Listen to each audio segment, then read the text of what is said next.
In our last episode, we left the empire divided between glitter and grief.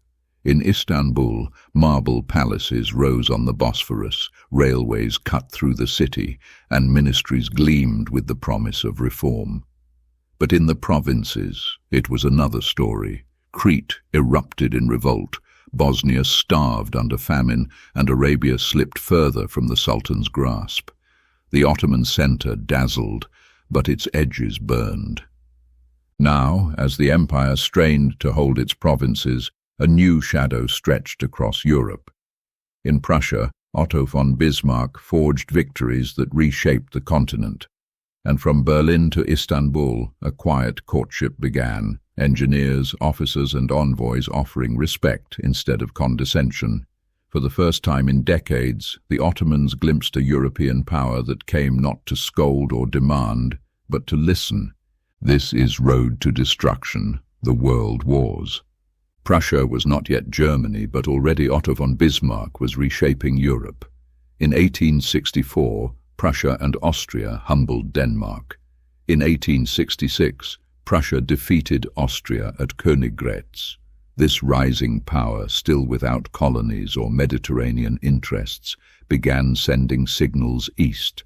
Prussian engineers surveyed railways, German firms pitched telegraph contracts, and officers came to advise Ottoman counterparts. The Krupp Armaments Works, fast becoming Europe's premier artillery manufacturer, courted Ottoman contracts, offering modern breech-loading cannons at prices lower than British Armstrong guns. Even in shipyards, German firms quietly competed, though British and French yards still dominated Ottoman naval construction. The contrast was not lost on Istanbul, where British consuls scolded and French ambassadors hinted at intervention. Prussia sent technical advisers. Helmuth von Moltke's earlier service in the 1830s as a young officer was still remembered as his mobile army stormed around Europe. A Prussian who had lived with Ottoman soldiers, shared their hardships and treated them with respect. Now his successors carried the same spirit. They praised Ottoman soldiers as brave, if ill-equipped, and urged reforms without sneering. For Fuad and Ali Pasha, the difference was stark. They had spent years firefighting crises with Britain and France peering over their shoulders. Yet the Prussians treated them as colleagues, not clients. In private conversations, both men admired Prussian discipline and administrative efficiency. They could imagine borrowing that discipline without surrendering sovereignty. Abdulaziz himself was harder to win.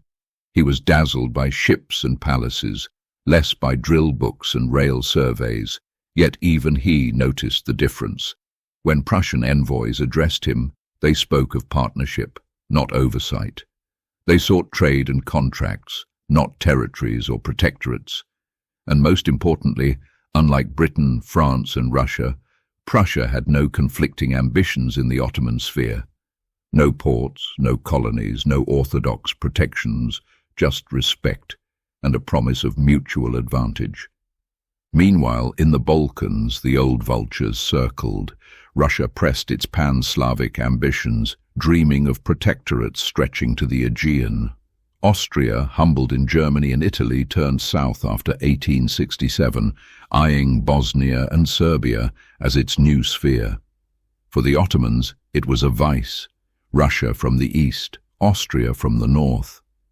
Into this squeeze stepped Prussia, a power with no territorial claims in the Balkans, no debts to collect, no navy prowling Ottoman seas.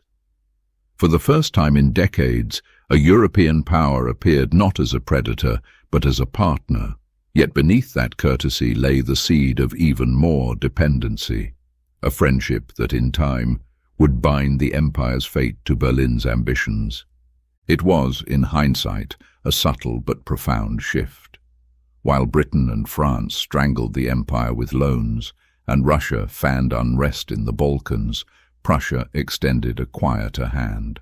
In the 1860s, it was only engineers, Krupp cannons, and courteous envoys, but it planted the seed of something greater, a partnership that would, within a few decades, draw the Ottomans into Germany's orbit. By the end of the decade, Istanbul glittered with palaces and ironclads, but its balance sheet buckled. The empire still staggered under foreign debt.